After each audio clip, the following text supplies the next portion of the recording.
یہ بچہ تو آپ کی کمائی ہے، اساس ہے، حسن ہے، نسل ہے، اصل ہے، اور اس قدر زیادہ تکلیف دینا، جگہ جگہ شکایتیں، جگہ جگہ باتیں۔ ہمارے بچے ہمارے ہیں نا، تو ان کی عزت کس کی ہے؟ کیوں ہم گلی گلی اپنے بچوں کی رسوائی کرتے ہیں؟ کیوں کمزوریاں؟ اور جن کو ہم خیر خواہ سمجھ کے بتا رہے ہوتے ہیں نا، وہ آگے جا کے مزے لے لے کے بتاتے ہیں۔ تو نقصان کس کا ہوا؟ ہمارا، ہمارے قبیلے کا، ہمارے گھر کا۔ یہ دیکھیے ذرا، حضرت عمر رضی اللہ تعالیٰ عنہ مزاج کے لحاظ سے سخت ہیں۔ ایک نوجوان آیا، اس نے آ کے رونا۔ یہ پہلو آپ نے ضرور یاد رکھنا ہے میرے سیدنا فاروق اعظم کا، ہمارے امام، ہمارے قائد، ہمارے لیڈر، رہنما، مقتدی حضرت فاروق اعظم رضی اللہ۔ یہ انداز ضرور یاد رکھیے گا حضرت عمر فاروق کا۔ یہ طبقات ابن سعد میں موجود ہے۔ نوجوان آیا اور آ کے رو ہی پڑا۔ حضرت عمر نے اس کو روتے دیکھا تو فرمایا، بیٹا کیا ہوا؟ کہنے لگے، حضور فلاں علاقے کے فلاں گورنر صاحب کا مسئلہ ہے، حضور مجھ سے غلطی ہو گئی تھی، میں شراب پی بیٹھا تھا، انہوں نے مجھے درے بھی مارے ہیں، پھر انہوں نے لوگوں سے کہا اس کے ساتھ میل ملاپ چھوڑ دو، کوئی اس سے بات نہ کرے، حضور مجھ سے غلطی ہو گئی، میں مانتا ہوں، پر اتنی اذیت، اتنی تکلیف، جب مجھے سزا مل گئی، کوڑے لگ گئے، تو پھر یہ الگ سے جو سزائیں مجھے دی گئیں، یہ میں حضرت عمر کی بات کر رہا ہوں۔ میں نے جب یہ پڑھا تھا تو میں رو پڑا تھا۔ حضرت فاروق اعظم نے اس نوجوان کی بات سنی، سنو میں کیا کہہ رہا ہوں، اس گناہگار کی بات سنی، اس گناہگار کی بات سنی تو حضرت عمر رو پڑے اور فرمایا، بلاؤ نا ان گورنر صاحب کو، وہ بھی بڑے سمجھدار، باوقار، بڑے آدمی تھے۔ بلایا اور بلا کے فرمایا، آپ کا اس جرم پر غصہ بالکل ٹھیک، لیکن آپ کو کس نے اجازت دی کہ آپ اسے اتنی تکلیف دیں؟ آپ نے کوڑے مار لیے جو سزا بنتی تھی، اور پھر آپ نے کیوں کر کے لوگوں سے کہا اس سے ملنا جلنا چھوڑ دیں؟ فرمایا، اب میں آپ کو حکمن کہتا ہوں، اگر آج کے بعد آپ نے کوئی ایسا کام کیا تو میں آپ کو سزا دوں گا۔ فرمانے لگے، آپ نے کہا تھا نا لوگ ان سے ملے جلے نہ۔ فرمایا، اب آپ ہی لوگوں سے کہیں ان سے ملاقات شروع کریں۔ جب انہوں نے توبہ کر لی، اپنا گناہ مان لیا، جب اقرار کر لیا، معافی مانگ لی، اب سزا کا کیا معنی ہوا؟ اب تکلیف کا کیا معنی ہوا؟ سیدنا فاروق اعظم رضی اللہ تعالیٰ عنہ فرمانے لگے، اگر یہ سچی توبہ کر لے تو پھر تو ان کی گواہی بھی قبول کی جائے۔ لوگ تبصرے کر رہے ہوتے، تکالیف دے رہے ہوتے، آزمائشوں میں ڈال رہے ہوتے، طرح طرح کی باتیں سنا رہے ہوتے، خدا را یہ نہ کرے، پیار کرے، محبت کرے، کسی کا دکھ بانٹے۔ کئی دفعہ نا ہمارے کہہ دینے سے کسی کا مسئلہ حل ہو جاتا ہے، دو جملے بول دینے سے کسی کا مسئلہ، لیکن ہم نے بھی ایک پکا جملہ پکڑا ہوا ہے کہ سانو کی لگے، میرا کی فائدہ، میں کیوں کراں؟ او بھائی، میرے ابا جی کہا کرتے تھے، کبھی کبھی نہ پڑوسیوں کے گھر کی آگ اس لیے بھی بجھا دینی چاہیے کہ وہاں نہ بجھی تو کہیں ہمارے گھر بھی نہ آ جائے۔ اس نیت سے کسی کا مسئلہ حل کر دو، لیکن لوگ یہ بھی کرنے کو تیار، مفاد پرستی بڑی عام ہو گئی ہے، خود غرضی بڑی عام ہو گئی۔ ہمارے ہاں لوگوں کو سکھا دیا گیا ہے کہ اپنا نفع پورا کرو جیسے بھی ہوتا ہے۔ اچھی طرح سمجھ لینا، کسی کے بچوں کا حق چھین کے اپنے گھر میں لاؤ گے تو کبھی روشنی نہیں ہوگی۔ کسی کا گھر لوٹ کے اپنے گھر لاؤ گے تو پیسے تو آ جائیں گے، ہو سکتا ہے مہنگی مہنگی چیزیں بھی آ جائیں، پر سکون نہیں آئے گا، اطمینان نہیں آئے گا۔ یہ کیسے ہو سکتا ہے کوئی تیری وجہ سے روئے اور تو ہنسے؟ یہ ممکن نہیں ہوتا۔ وَمَا أَصَابَكُم مِّن مُّصِيبَةٍ فَبِمَا كَسَبَتْ أَيْدِيكُمْ، اللہ فرماتا ہے تمہیں جو مصیبتیں پہنچتی ہیں تمہارے ہاتھوں کی قسم کی وجہ سے پہنچتی ہے۔ وَيَعْفُو عَن كَثِيرٍ، بہت ساری باتیں تو اللہ معاف کر دیتا ہے۔ میرے عزیز، تھوڑا سا نہ دیکھیں کہ ہم کسی کی تکلیف میں کتنی آسانی کر سکتے ہیں، اس کی پریشانی کو کتنا دور کر سکتے ہیں۔ ہمارے کردار ادا کرنے سے کسی کو کیا فائدہ ہو سکتا ہے؟ جو دکھوں میں گھرے ہوئے لوگ آئے نا، ان پر توجہ کرو۔ جو آزمائشوں میں ڈوبے ہوئے لوگ آئے، ان پر توجہ کرو۔ ہمارے رشتہ داروں میں، ہمارے دوستوں میں، ہمارے محلے داروں میں، ہمارے جاننے والوں میں بہت سارے لوگ ایسے ہوتے ہیں جن پر آزمائشیں آتی ہیں، وہ تڑپ تڑپ کے ان کا مقابلہ کرتے ہیں، لیکن ہم آگے بڑھنے کے قابل ہوتے ہیں، بازو تھام سکتے ہیں، تسلی دے سکتے، ہم توجہ نہیں کرتے۔ حضرت عبداللہ ابن عباس رضی اللہ تعالیٰ عنہ مسجد نبوی میں اعتکاف بیٹھے تھے، امام بہقی روایت لائے۔ آپ نے دیکھا ایک صاحب نا مسجد نبوی شریف میں تشریف لائے اور ایک کونے میں بیٹھ کے نا تو بڑی پریشانی سے انہوں نے گردن جھکا لی۔ تو حضرت عبداللہ ابن عباس ان کے قریب گئے اور جا کے کہا، میاں کیا بات ہے، کیوں پریشان ہو؟ تو اس بیچارے کی آنکھوں میں آنسو آ گئے، رو کے کہنے لگے، مقروض ہوں، ایک وعدہ کر لیا تھا کہ آج پیسے لوٹاؤں گا، آج میرے پاس رقم نہیں بنی، اب وہ صاحب آئیں گے اور پھر مجھے سخت جملوں سے نوازیں گے، تکلیف میں ہو۔ مقروض بیچارہ قیدی ہوتا ہے۔ فوراً حضرت عبداللہ ابن عباس حضور علیہ السلام کے چچا کے صاحبزادے، میرے کریم محبوب کے عظیم صحابی حضرت عبداللہ ابن عباس فرمانے لگے، میں اگر چلوں تو تیرا مسئلہ حل ہوتا ہے؟ میں کہا حضور کمال ہو جائے گی۔ تو ایک منٹ نہیں لگایا، حضرت عبداللہ ابن عباس مسجد سے نکلے، جوتے پہن لیے، جلدی سے وہ سائل بولنے کہنے لگے، حضور رکیے گا رکیے گا، شاید آپ کو یاد نہیں رہا آپ اعتکاف میں تھے، شاید آپ بھول گئے، آپ اعتکاف بیٹھے ہوئے۔ تو اب حضرت عبداللہ ابن عباس کی آنکھوں میں آنسو آئے، فرمانے لگے، میں بھولا نہیں، مجھے یاد ہے، مجھے اعتکاف یاد ہے۔ اور پھر حضور کی قبر نور کی طرف اشارہ کر کے کہنے لگے، ابھی زیادہ دیر نہیں ہوئی کہ میں نے اس مزار میں آرام فرما محبوب سے خود سنا ہے کہ جو کسی بھائی کی مشکل میں اس کے لیے آسانی کر دے گا، اللہ 10 اعتکاف کرنے سے زیادہ ثواب عطا کرے گا۔ تو ایک کا ثواب لوں کہ 10 کا لوں؟ میں تیرے ساتھ چلتا ہوں تاکہ مجھے بڑے اعتکاف کا ثواب ملے۔ یہ وہ تعلیمات ہیں جو نبی کریم نے عطا کی ہیں، یہ وہ تعلیمات ہیں۔ اتنی بڑی تعداد میں آپ آئے ہیں، اتنے سارے لوگوں میں سے اگر ہم چند بھی بدل جائیں کہ آج کے بعد ہم اپنا رویہ بدلیں گے، لب و لہجہ بدلیں گے، انداز بدلیں گے، ہم اپنے ذاتی اخراجات کو تھوڑا سا کم کریں گے۔ آج کل مسئلہ ضروریات کا نہیں، خواہشات کا ہے۔ کھانا تو سب کیا چلتا ہے، لیکن مسئلہ یہ ہے کہ اچھا کھانا پکا ہوئے بھی ہو تو رات کو فاسٹ فوڈ کھانا ہے، کپڑے بہترین ہیں، پھٹے نہیں، کچھ بھی نہیں، لیکن یہ کہ ڈیزائن بدل گیا ہے، لیکن یہ کہ میں پہلے بھی پہن کے فلاں جگہ پہ گیا تھا، لیکن یہ کہ وہ کیا کہے گا کہ اس کے پاس ایک ہی جوتے ہیں، ساری زندگی بندے راضی کرنے پہ لگا دی اور وہ پھر راضی نہیں ہوئے۔ کچھ ٹائم لگا رب رسول کو راضی کرنے پر، کچھ دیر کے لیے اللہ کی رضا والے کام بھی کر، تو تھک گیا ہے بندوں کو مطمئن کرتے کرتے، کچھ نہیں بنا۔ کچھ لوگوں کو شوق ہوتا ہے نا، میں مشہور ہو جاؤں، میرا نام ہو جائے، تو آپ جتنی مرضی تصویریں کھینچ لیں، نہیں مشہور ہو سکتے۔ یہ تبھی ہوگا جب کریم چاہے گا۔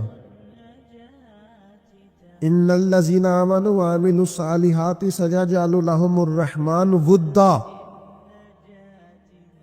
رب کہتا ہے جو ایمان لانے کے بعد نیک عمل کریں گے، میں لوگوں کے دلوں میں محبت پیدا کر دوں گا۔ یہ کوئی وجہ ہوتی ہے، یہ کوئی حکمت ہوتی، یہ کوئی سبب ہوتا ہے۔ اللہ تعالیٰ ہمیں معاف کرے اور ہمارے حال پہ رحم کرے، ہم اس کے بڑے عاجز بندے ہیں، لیکن لوگوں سے نہ عزتیں چاہیں، ایسے کام نہ کریں۔ آج کل آپ یقین کریں بعض وضعدار لوگ بھی سوشل میڈیا پہ وہ حرکتیں کرتے ہیں مشہور ہونے کے لیے جو چہرہ دیکھ کے لگتا ہے کہ یار تجھے تو یہ زیبا نہیں تھا، تجھے تو یہ نہیں کرنا چاہیے تھا۔ خدا مجھے ایسی خدائی نہ دے کہ اپنے سوا کچھ دکھائی نہ دے۔ اپنے آپ کو بدلنا، اپنے اندر تبدیلی ایسا ہونا چاہیے، مومن کی شان ہونی چاہیے کہ وہ کبھی کسی دکھی کو دیکھے تو اسے دکھ ہو، کسی آزمائش والے کو دیکھے تو اسے پریشانی ہو۔ مومن کا دل نرم ہونا چاہیے، وہ کسی شخص کی طرف دیکھے تو اسے احساس پیدا ہو۔ یہ کیا بات ہوئی کہ وہ جناب ساری آزمائشیں دیکھتا رہے، دکھ دیکھتا رہے اور اپنی موج میں بھی لگا رہے۔ تھوڑا سا دیکھیں قبیلہ مدر کے کچھ لوگ نا، یہ نسائی شریف میں حدیث موجود ہے، قبیلہ مدر کے کچھ لوگ حضور کی بارگاہ میں آئے تھے، ان کے بدن پہ کپڑے بھی زیادہ نہیں تھے، پیروں میں جوتے بھی نہیں تھے، اور بھوک سے بھی ان کی بڑی بری حالت تھی۔ تو صحابہ فرماتے ان کے چہرے دیکھ کر نبی کریم پریشان ہو، ان دکھیوں کو دیکھ کر۔ میں آپ کو ذمہ داری سے کہتا ہوں، ہم دکھیوں کو دیکھ کر دکھی نہیں ہوتے، ہم تھوڑی دیر تبصرہ کرتے ہیں، ہم کہتے ہیں یہ میری مان لیتا تو ٹھیک رہتا، بجائے اشک شوئی کرنے کے تبصرہ کرتے، انٹرویو کرتے، بار بار بیک گراؤنڈ کی طرف معاذ اللہ بھاگتے، یہ ڈھونڈو تلاش کرو مسئلہ کیا ہے۔ کہتے ہیں حضور نے ان کو دیکھا تو نبی پاک پریشان ہو گئے، اور پھر حضور اندر تشریف لے گئے، پھر باہر آئے اور کریم نے فرمایا بلال اذان پڑھو۔ حضرت بلال نے اذان دی، نبی کریم نے جماعت کرائی، پھر حضور نے خطبہ دیا، اور پھر صحابہ کی توجہ دلائی کہ اپنے بھائیوں کی مدد کرو، ان کے ساتھ تعاون کرو، آگے بڑھو۔ پھر کوئی اشرفیوں کی تھیلی لایا، کوئی کھانا لایا، یہ سیاستہ کی روایت عرض کر رہا ہوں، کوئی کمبل لایا، کوئی شہد لایا، کوئی سرکہ لایا۔ حدیث کے لفظ یہ ہے کہ وہ غریب جب کھانا لے کر چیزیں پا کر وہ غریب خوش ہو گئے تو میرے نبی پاک کا چہرہ بھی خوشی سے جگمگا اٹھا، حضور بھی راضی ہو گئے کہ ان غریبوں کا بھلا ہو گیا، ان کے لیے آسانی ہوگی۔ بھائی آپ اشک شوئی کر کے خوش ہو، دکھوں کا مداوع کر کے راضی ہو، ہم گردنیں جھکا کے راضی ہوتے ہیں۔ ہم کہتے ہیں پھر پتہ لگا سنا کیتیاں سنا معذرتاں میرے کو لو، پھر اتنے منگیاں سنا معافیاں، یہ کوئی مزے کی بات ہے؟ یہ کوئی لطف کی بات ہے؟ گردنیں جھکا کے خوش ہو رہے۔ حضور کے سامنے تو جب قریش مکہ نے فتح مکہ کے دن گردنیں جھکا دی تھی نا، اس دن بھی میرے کریم نے فرمایا تھا جاؤ تم سے دوسری بات ہی کوئی نہیں کرنی، تمہارے ظلموں کا کوئی صفحہ الٹنا ہی نہیں، جاؤ میں نے تمہیں معاف کیا۔ تو یاد رکھیے گا کہ اللہ تبارک و تعالیٰ نے نبی پاک علیہ الصلاۃ والسلام کو اس دور میں مبعوث فرمایا جب چاروں طرف آزمائش تھی، گھٹن تھی، پریشانی تھی، تکلیف تھی، لوگ بہت سخت آزمائش کا شکار تھے۔ تو ظاہر ہے بڑی جلدی تو انہوں نے ٹھیک ہونا نہیں تھا، بڑی جلدی تو ساری چیزیں بدل نہیں جایا کرتی۔ تو اللہ تعالیٰ نے نا پھر اپنے نبی کو بڑی عظیم شانیں عطا فرمائی، اور ایک مقام پہ قرآن مجید نے ارشاد فرمایا کہ فَبِمَا رَحْمَةٍ مِّنَ اللَّهِ لِنْتَ لَهُمْ۔ اے محبوب، اللہ کا کیسا فضل ہوا، رب کی کیسی مہربانی ہوئی کہ آپ اپنے غلاموں کے لیے نرم دل ہو گئے۔ وَلَوْ كُنْتَ فَظًّا غَلِيظَ الْقَلْبِ، اگر آپ تند مزاج ہوتے، سخت دل ہوتے، اگر تند مزاج اور سخت دل ہوتے، لَانْفَضُّوا مِنْ حَوْلِكَ، تو یہ آپ کے گرد سے پریشان ہو کر بکھر جاتے۔ آپ کے مزاج کے اندر، آپ کی طبیعت کے اندر جو اللہ نے نرمی رکھی ہے، آپ کے دل کے اندر جو دوسروں کے لیے درد رکھا ہے، آپ کی طبیعت کے اندر جو دوسروں کے لیے احساس رکھا ہے، عزیز بھائیو، آپ کو پتہ ہے کہ کسی کا احساس صرف یہ نہیں ہوتا کہ اس کو پیسوں کی ضرورت ہے تو پیسے دے دیے جائے، کسی کا احساس صرف یہی نہیں ہوتا کہ اس شخص کو نوکری کی ضرورت ہے تو اسے نوکری دلا دی جائے، صرف یہی احساس نہیں ہوتا کہ وہ شخص پریشان ہے تو اس کا دکھ سن لیا جائے۔ یاد رکھیے گا، گمراہ کو رستہ دکھانا بھی بہت بڑی نیکی ہے، جس کا ذہن وسوسوں کا شکار ہو اسے یقین کامل کی طرف لانا، یہ بھی بہت بڑی نیکی۔ جب انسان بد خلق ہو جائے، وہ ماں سے بھی سختی سے بات کرے، باپ سے بھی تلخی سے بات کرے، وہ اپنے بال بچوں پر بھی سختی کرے، اس کے لب و لہجے اس طرح کے ہو جائیں کہ سب اس سے پریشان ہو، تو اس شخص کو مروت والا بنا دینا، اخلاق والا بنا دینا، اسے اعلیٰ اسلوب والا بنا دینا، یہ بھی اس کے ساتھ بہت بڑا پیار ہے۔ میرے نبی کریم کا کمال پتہ کیا ہے؟ رسول پاک علیہ السلام نے اس طرح کا رنگ دکھایا ہے کہ جو گمراہ تھے نا، وہ دوسروں کو ہدایت کی طرف متوجہ کرنے والے بن گئے، خود نہ تھے جو راہ پر اوروں کے ہادی ہو گئے، جن کی وجہ سے ان کے گھر والے تکلیف کا شکار تھے، آزمائش کا شکار تھے، ان سب کو نبی پاک علیہ السلام نے اپنے اہل خانہ کے ساتھ محبت کرنے والا بنا دیا، اور اس طرح کے انداز حضور نے بتائے، اس طرح کے طور طریقے سکھائے، اس طرح کا نبی پاک علیہ السلام نے لوگوں کو سمجھا دیا، سکھا دیا۔ یعنی ایک شخص نے آ کے عرض کیا، یا رسول اللہ میں جہاد پہ جانا چاہتا ہوں، تو حضور علیہ السلام نے اس سے فرمایا، تیرے ماں باپ حیات ہیں؟ یا رسول اللہ ہے۔ فرمایا، تو گھر جا کے ان کی خدمت کر، گھر بیٹھے بیٹھے ہی اللہ تجھے جہاد کا ثواب عطا فرمائے۔ میرے پاس ایک بچہ آیا، کچھ لوگوں کا درد انسان کو درد مند کر دیتا ہے۔ MBA اس بچے کی تعلیم، بڑا قابل نوجوان، اور لب و لہجے میں بڑی شائستگی، گفتگو میں بڑا دھیما پن، لگتا ہے کہ تعلیم نے اثر دکھایا ہے، لفظوں کے گورکھ دھندے میں نہیں رہا، اس نے کچھ سیکھا بھی ہے کتابوں سے۔ اس نے ایک مسئلہ پوچھا، کہنے لگا، اگر کوئی والد ساری جائیداد اپنی بیوی کے نام کرا دے تو اولاد کے لیے کیا حکم ہے اس میں؟ تو میں نے کہا کہ وہ اللہ کو جواب دے گا، اولاد سختی تو نہیں کر سکتی، لیکن اس کو چاہیے نہ تھا ایسا کرتا، اس لیے کہ نبی پاک علیہ السلام نے فرمایا، فَاتَّقُوا اللَّهَ فَاعْدِلُوا أَوْلَادَكُمْ، اللہ سے ڈرو، اپنی اولاد میں انصاف کرو۔ تو میں نے اس کو کہا کہ یہ آپ نے کس طرح کا مسئلہ پوچھا ہے؟ کوئی شخص اپنی ساری جائیداد کسی کی بیوی کے نام کرا دے، تو میں نے کہا کہ جو اس کی بیوی ہوگی وہ آپ کی اماں بھی تو ہوگی نا۔ شائستہ نوجوان تھا، اچھا تھا، وہ میری بات کا غصہ کر گیا، کہنے لگا، آپ سے تو امید نہیں تھی کہ آپ پوچھیں گے، آپ نے بھی پوچھ لیا۔ تو مجھے احساس ہوا کہ یار نہیں پوچھنا چاہیے تھا۔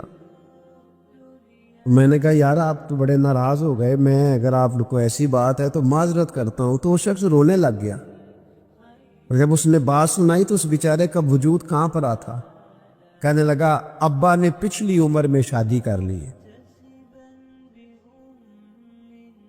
تو میں نے کہا اس کو اللہ رسول اجازت دیتے ہیں؟ تو آپ کہنے لگا جی وہ تو بات ٹھیک ہے، پر کچھ ایسی باتیں سامنے آئی ہیں کہ جو سامنے نہیں آنی چاہیے تھی۔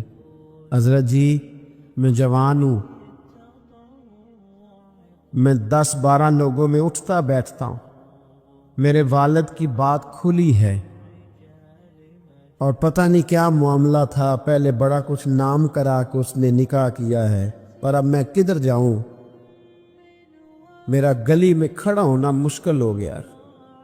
مجھے کوئی کہتا تو کچھ بھی نہیں، لیکن جب لوگ دیکھتے ہیں نا میری طرف، جب لوگ میری طرف تو مجھے احساس ہوتا ہے کہ ان کی نظروں میں سوال ہیں، مجھے لگتا ہے کہ ان کی ذہنوں میں بہت ساری باتیں چھپی ہوئی۔ کچھ نکاح ہوتا تو بات اور تھی، کچھ ایسی باتیں سامنے آئی ہیں جو آنی۔ میں نے اسے معذرت بھی کی، اسے تسلی بھی دی، اور جو میرے سے ممکن ہو سکتا تھا میں نے اس کو کہا۔ لیکن اس نوجوان کے جانے کے بعد اس کے رستوں کو بھی میں دیکھتا رہا تو میں سوچنے لگ گیا یار دنیا میں ہمارا راز کھل جائے تو اتنا مشکل ہو جاتا ہے، تو جب قیامت میں راز کھلے گا؟ دنیا میں دیکھیں نا، ہمارے ہاں لوگ اگر برا جانتے بھی ہیں تو وہ الا ماشاء اللہ معاذ اللہ غیبت کرتے ہیں، سامنے آ کے بات۔ یہی مزاج ہے نا معاشرے کا کہ لوگ بہت بڑا ظلم کرتے ہیں، اپنی جان پر غیبت کرتے ہیں، سامنے آ کے بات تو قیامت میں تو ہر چیز سامنے ہوگی، ہر چیز سامنے آ جائے، کھل کے بات سامنے آئی، کس نے کیا کیا، اپنے عہدے کے ساتھ جس جگہ وہ بیٹھا تھا اس منصب کے ساتھ اس نے کتنی وفا کی یہ بھی پتہ چلے گا، کتنا دھوکہ دیا یہ بھی خبر ہوگی۔ بہت سارے لوگ جعلی ڈگریاں لے کے نہیں بیٹھے ہوئے، لے لیا نا عہدہ، ان کی تنخواہ جائز ہے ان کے لیے، بولے تو یہ راز کھلے گا کہ نہیں کھلے گا قیامت کے؟ حد ہو گئی اس ملک کے اندر کہ یہ 1 درجن بندے کی بات نہیں، یہ 1.5 درجن بندہ نہیں، یہ تو کیا بتائیں۔ اور ہم دنیا میں اپنا کون سا منہ لوگوں کے سامنے کریں کہ یہ ایک لائن ہے لمبی، ڈگری جعلی، کاغذ کے ٹکڑا لیا تو وہ بھی جعلی۔ میرے عزیز یاد رکھے اور ضرور اس پر غور کریں، یہ چیزیں جب قیامت میں کھلیں گی تو مسائل پیدا کرے، اور اللہ کہتا ہے میں کھولوں گا، میں یہ تمہاری چیزیں، جو ٹیچر، جو ڈاکٹر، جو کلرک، جو بیوروکریٹ 2 سال کی چھٹی لے کے سیر کرنے چلا جاتا ہے اور وہاں لکھ کے دے جاتا ہے کہ مجھے بخار چڑھا ہوا ہے، میں تو بڑا سخت بیمار ہو گیا ہوں، تو میرے اندر کا سارا نظام گڑبڑ ہو گیا، دوائی لینی ہے،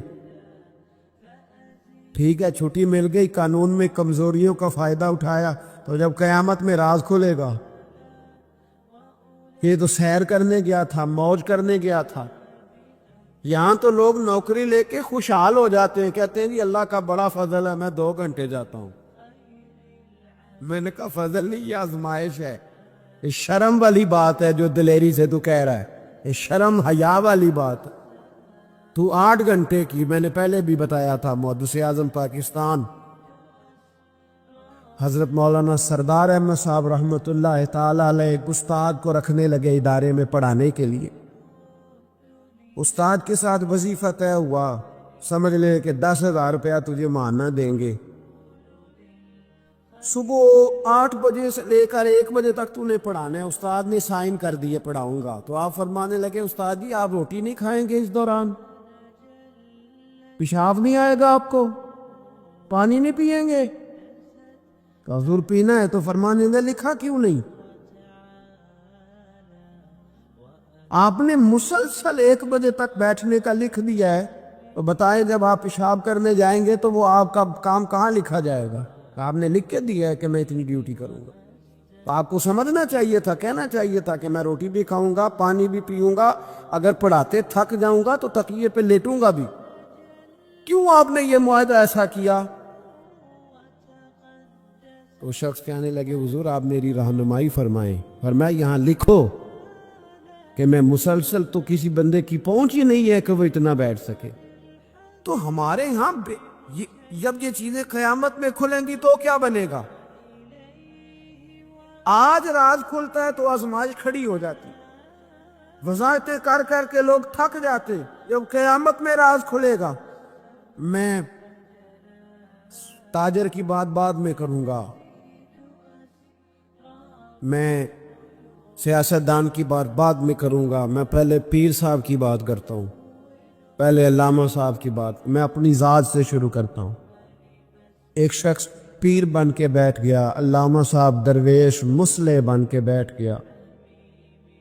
لوگوں نے اپنی عقیدتوں کی جبین اس کے سامنے جھکائی. لوگ کئی راتیں اس کے سامنے ہاتھ باندھ کے کھڑے رہے.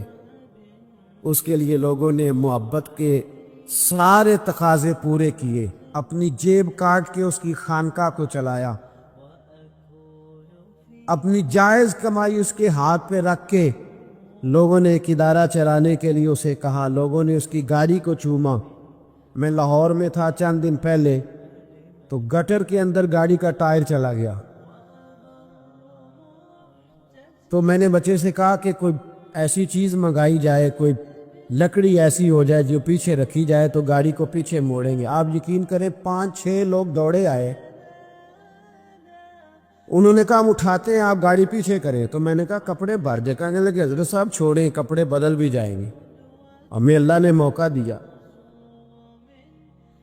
تو ان لوگوں کے منہ تک وہ پانی جا رہا تھا، لیکن وہ گاڑی اٹھا رہے تھے. تو ہم لوگوں نے حساب نہیں دینا ان عقیدتوں کا، ان محبتوں کا جواب نہیں دینا.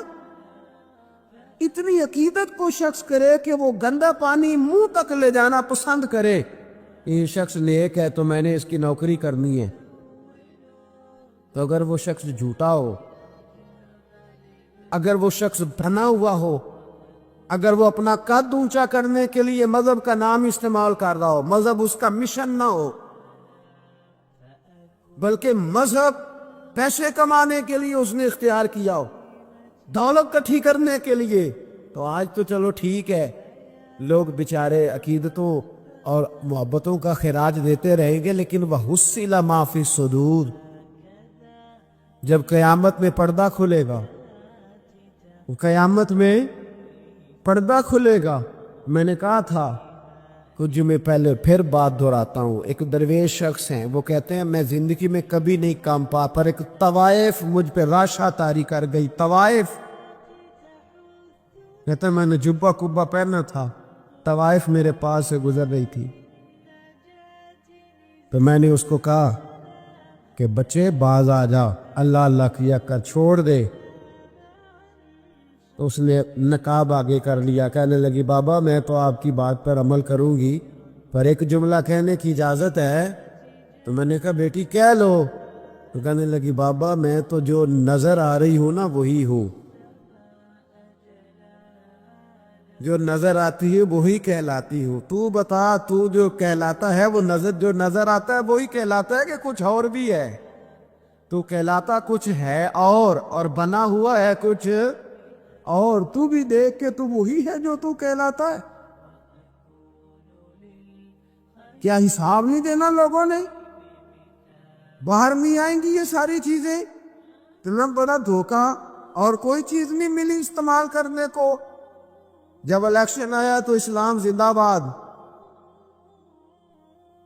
جب الیکشن آیا تو اسلام زندہ باد، اور اس کے نام پہ ووٹ اور اس کے نام پہ سارا کچھ. اور جب تھوڑا سا اللہ تعالیٰ خیر فرمائے حالات بدل گئے، 2-3 سیٹیں مل گئیں، تو پھر کسی بھی حکومت کے پاس جا کے 2 وزارتیں لے لی. میرے پاس بھی لوگ آتے رہتے ہیں. ہماری قوم کو سب کو سیاستدان بنا دیا گیا ہے. اس طرح سیاستدان کا کوئی پتہ نہیں نا کس پارٹی کا ہے. اس طرح عوام کا بھی اب یہ سارا نفاق ان لوگوں نے برپا کیا ہے. یہ ان لوگوں نے لوگوں میں بات اچھالی ہے. لوگ بھی اس کو بھی کہہ دیتے ہیں تیرے ساتھ ہیں، اس کو بھی کہہ دیتے ہیں. کیا کریں؟ ان کے شر سے بچنے کے لیے ایسا کر، ورنہ شر پھیلاتے ہیں. ایک صاحب میرے پاس آ گئے، اب جب آپ کے پاس کوئی شخص آتا ہے تو آپ دروازہ تھوڑی بند کر سکتے ہیں، آ گئے ملنے کے لیے، انہوں نے آ کے نہ موبائل نکالا، کہنے لگے 100 سے زیادہ تقریریں ہیں آپ کی تقریر سنے بغیر میں سوتا نہیں، آئے سیاسی مقصد کے لیے، میں آپ کی تقریر سنتا ہوں۔ میں نے کہا اللہ آپ کو جزائے خیر دے، مجھے تو پوری دنیا سے لوگ کہتے ہیں تقریر سنتا ہوں، چلے مہربانی ہے، مجھے تب فائدہ جب کوئی تقریر سن کے اثر بھی کرے، تو چلے خیر آپ کہہ رہے ہیں تو اچھی بات ہے۔ انہوں نے اس پر اور تھوڑا زور دینا شروع کیا، تو کئی دفعہ نا تکلیف ہوتی ہے کہ یار آپ کیا سمجھتے ہیں سامنے والا پاگل ہے، بیوقوف ہے، اور جو ساتھ لے کے آنے والے ہوتے ہیں وہ بھی خیال نہیں کرتے ہم کیا کہہ رہے ہیں، آپ پاگل سمجھ رہے ہیں سامنے والے کو کہ آپ جھوٹی تعریف کریں گے سامنے والا مان جائے گا۔ ڈرنا چاہیے اللہ تعالیٰ سے، یہ بڑی تکلیف۔ یہ آپ وہ جو آپ نے ایک موقع پہ کہا تھا، میں نے اسے کہا، میں نے کہا صاحب آپ نے 10 دفعہ کہا ہے تو میں نے سن لیا ہے، لیکن مجھے 1% بھی خوشی نہیں کہ آپ مجھے سنتے، یہ کام آپ الیکشن کے بعد آ کے میرے ساتھ کرتے ہو تو مجھے بڑی خوشی ہوتی، مجھے تسلی ہوتی کہ آپ واقعی مجھے سنتے ہیں۔ یہ کیا بات ہوئی، پتہ نہیں اب آپ کس کس کو جا کے یہ کہیں گے، کس کس کے ساتھ آپ یہ زاویہ نگاہ لگائیں گے، جو تجھے دیکھ کے پھر کسی اور کو بھی دیکھے، جو تجھے دیکھ کے پھر کسی اور کو بھی دیکھے، تماشائی ہے وہ طالب دیدار نہیں۔ تو میں نے کہا آپ تماشائی بن کے نہ آئے، مہربانی فرمائیں، جائیں کہیں اور جا کے، کیا سمجھا ہے لوگوں نے، جس طرح کا موڈ آئے گا جس کے ساتھ آپ جائیں گے۔ اب تو اتنا ماحول عجیب ہو گیا، پہلے کو کسی بزرگ سے ملتا تھا نا، کسی کو نیک سمجھ کے تو کہتا تھا حضرت میرے لیے دعا کرنا، اب کو ملتا ہے تو کہتا ہے حضرت یہ اور دیکھا جائے تھوڑی سیلفی لینی ہے۔ یہ کون سا دین کو، آپ مذہب کے نام پہ بھی وہی ملمہ سازی، وہی بناوٹ۔ تو جب راز کھلے گا، حصل ما فی الصدور، جب سینوں کی چیزیں باہر آئی، میں کہتا ہوں آج راز کھل جائے مشکل ہو جاتا ہے، لوگ وضاحتیں دیتے پھرتے، جب قیامت میں راز کھلیں گے سب سے پہلے دیندار شخص کو دیکھنا چاہیے۔ میرے نبی پاک علیہ السلام نے فرمایا سب سے پہلے جہنم میں ریاکار عالم دین کو ڈالا جائے گا، عالم کو سب سے پہلے دوزخ میں ڈالا جائے گا، اس لیے کہ اس نے اپنا قد اونچا کرنے کے لیے دین کو ٹیشو پیپر بنایا۔